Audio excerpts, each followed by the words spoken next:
Assalamualaikum warahmatullahi wabarakatuh. Bismillah, walhamdulillah, wassalatu wassalamu ala rasulillah wa ala alihi wa sahbihi wa mawalah. Ikhwan wa akhwat, para pemirsa radio maupun TV Rasil yang berbahagia, alhamdulillah pada kesempatan hari ini kita dipertemukan kembali oleh Allah Subhanahu wa Ta'ala. Mudah-mudahan menjadi penyebab turunnya rahmat dan barakah untuk kita semua. Ikhwan wa akhwat, melanjutkan paparan kita tentang keagungan Al-Quran, khususnya tentang mukjizat ilmiah Al-Quran, yaitu tentang isyarat-isyarat Al-Quran di dalam mengungkap fakta-fakta ilmiah, baik fakta masa lalu maupun fakta masa yang akan datang. Ada satu keterangan yang sangat menarik dalam Al-Quranul Karim, tepatnya dalam surat Yunus ayat 92. Allah Subhanahu wa Ta'ala menceritakan kepada kita tentang bagaimana tatkala Fir'aun yang durjana ditenggelamkan oleh Allah di tengah lautan. Allah Subhanahu wa Ta'ala menyatakan kepada Fir'aun yang durjana tersebut, wallahu subhanahu wa ta'ala qal falyauma nunajjika bibadanika litakuna liman khalfaka ayah. Hari ini, hei Fir'aun, kami selamatkan engkau dengan badanmu untuk menjadi pelajaran atau peringatan atau tanda, yaitu bagi generasi yang akan datang sesudahmu. Jadi dalam ayat ini ada janji dari Allah Subhanahu wa Ta'ala, di mana Allah Subhanahu wa Ta'ala akan melestarikan jasad Fir'aun sebagai pelajaran bagi umat manusia, agar mereka tidak meniru kesombongan Fir'aun, keangkuhannya, ketakaburannya, agar mereka umat manusia tahu betapa fatalnya akibat daripada ketakaburan dan kesombongan sebagaimana yang pernah ditunjukkan oleh Fir'aun. Ikhwan wa akhwat rahimakumullah. Ketika ayat ini diturunkan oleh Allah kepada Nabi alaihi salatu wassalam, para sahabat tidak ada yang bertanya kepada Nabi di mana gerangan jasad Fir'aun tersebut. Karena ketika itu hajat belum menuntut untuk mereka mengetahui sampai serinci atau sedetail itu.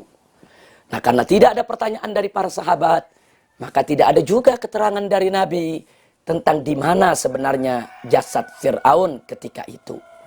Tapi umat Islam semua beriman, baik jasad Fir'aun itu ditemukan atau tidak ditemukan, baik kita ketahui atau tidak kita ketahui, amanna billah wa bima jaa anillah.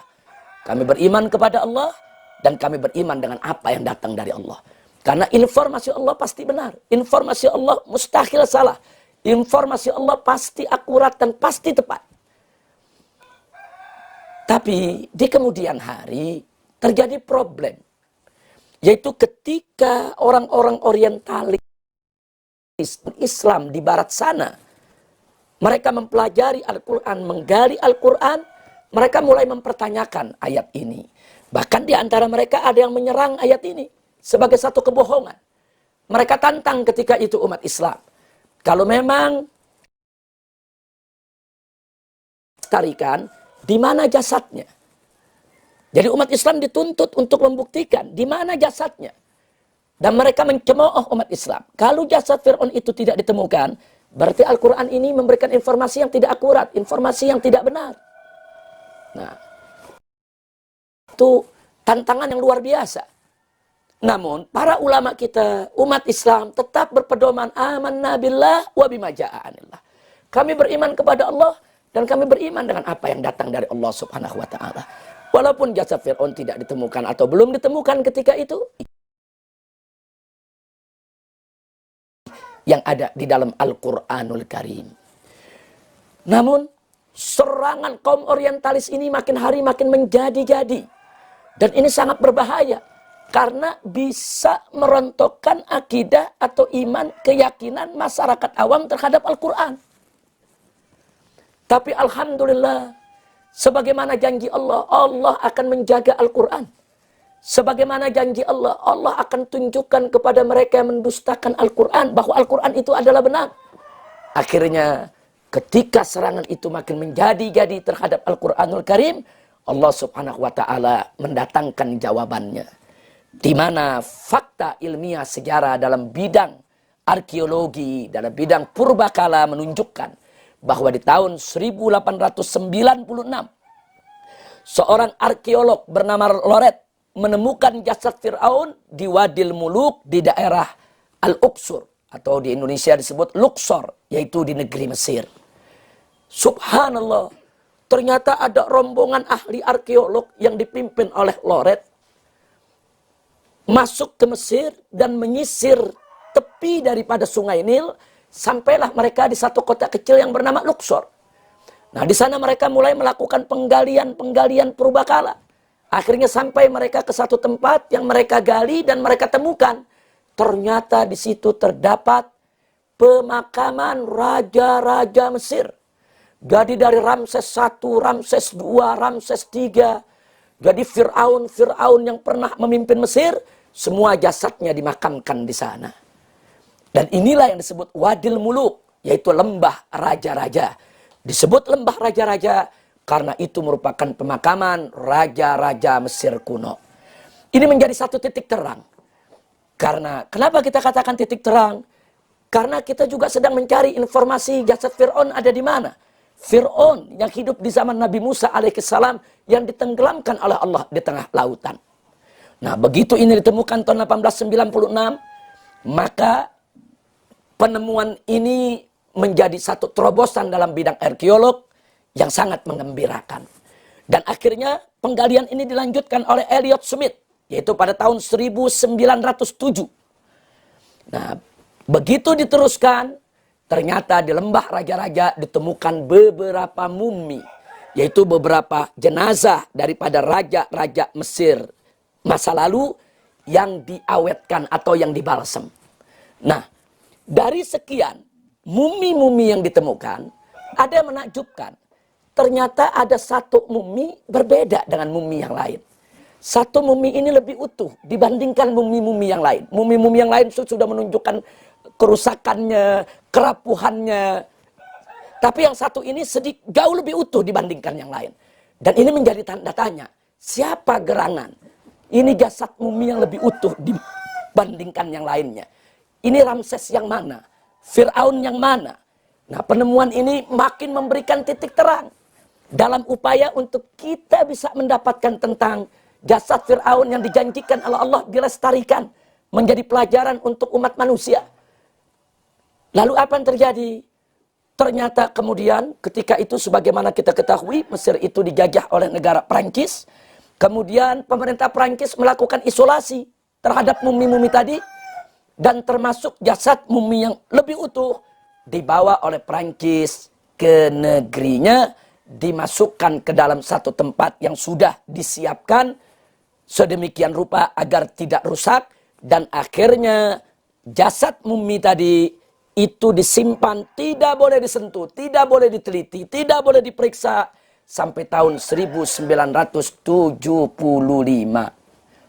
Jadi kita bisa lihat di sini 68 tahun mumi tersebut disembunyikan oleh Prancis. 68 tahun. Entah kenapa. Bukan tidak mungkin. Mereka khawatir. Kalau itu adalah jasad Fir'aun yang dilestarikan oleh Allah. Jasad Fir'aun yang zaman Nabi Musa. Kalau itu terbukti, berarti Al-Quran benar. Kalau itu terbukti, berarti serangan mereka terhadap Al-Quran justru menjadi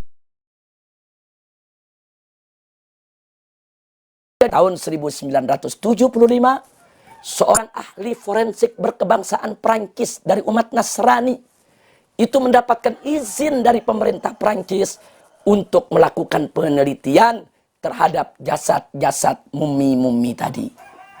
Nah, begitu diteliti, ada hasil yang menakjubkan bahwa kenapa salah satu jasad itu lebih utuh muminya dibandingkan dengan mumi yang lain.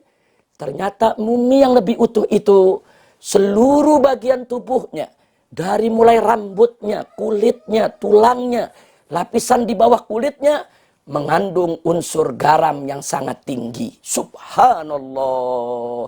Dari mana garam-garam itu datang? Masuk ke selaput-selaput kulit, masuk ke dalam tulang, mengawetkan dirinya.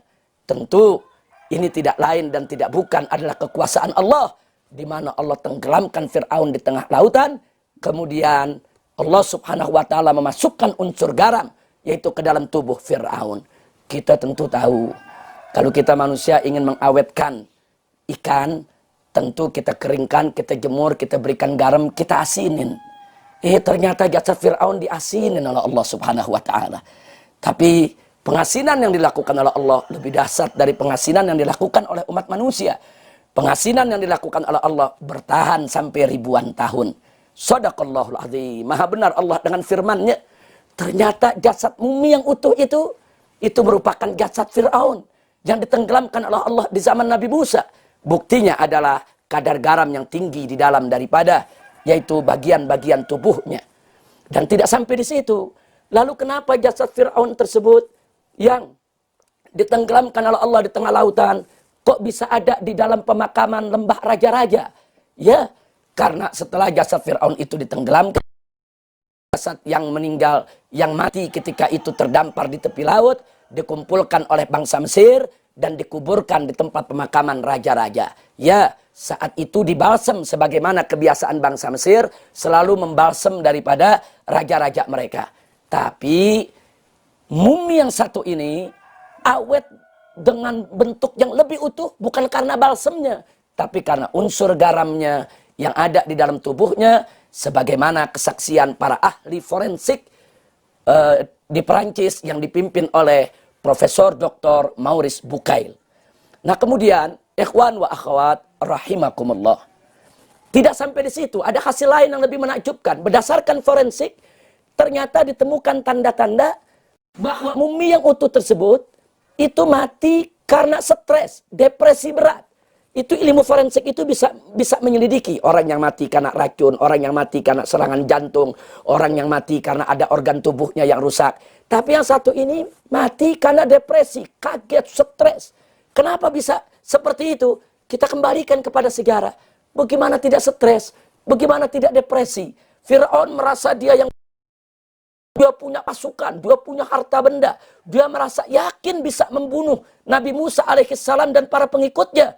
Tapi ternyata keadaan terbalik begitu tiba-tiba. Dia ditenggelamkan oleh Allah bersama pasukannya. Dia stres, dia depresi. Dan akhirnya dia mati. Data forensik cocok betul dengan data kejadian yang menimpa Fir'aun di zaman Nabi Musa alaihissalam. Dan akhirnya Profesor Dr. Maurice Bucaille yang meneliti tersebut menyatakan bahwa inilah mumi Fir'aun yang ditenggelamkan oleh Tuhan di zaman Nabi Musa. Sehingga dengan demikian kata beliau, informasi Al-Quran adalah benar. Informasi kematian Fir'aun dalam Bible juga ada. Kematian Fir'aun dalam Bible juga ada. Akan tetapi pelestarian jasad Fir'aun hanya ada di dalam Al-Quranul Karim. Dan yang menakjubkannya, sang Profesor Dr. ahli forensik menyatakan diri masuk Islam, mengucapkan 2 kalimat syahadat, asyhadu an la ilaha illallah wa asyhadu anna muhammadar rasulullah. Setelah beliau masuk Islam, beliau ungkapkan hasil penemuannya dalam buku beliau yang telah diterjemahkan ke dalam bahasa Indonesia, yaitu tentang sains dalam Al-Quran, dalam Taurat, Bible, dan Al-Quran, yang diterjemahkan oleh almarhum Profesor Dr. A.M. Rashidi. Ikhwan wa akhwat rahimakumullah. Demikianlah paparan kita pada hari ini. Untuk kesekian kali akhirnya kita mendapatkan satu mukjizat ilmiah Al-Quran yang sangat-sangat menakjubkan. Ini membuktikan bahwa Al-Quran bukan buatan manusia. Al-Quran adalah wahyu dari Allah. Allah yang maha tahu bagaimana Al-Quran, bagaimana Fir'aun itu mati, bagaimana Fir'aun itu ditenggelamkan, bagaimana Fir'aun itu jasadnya dilestarikan. Allah yang maha tahu. Allah yang maha tahu itulah yang menginformasikan kepada kita. Sehingga untuk kesekian kalinya paparan kita pada hari ini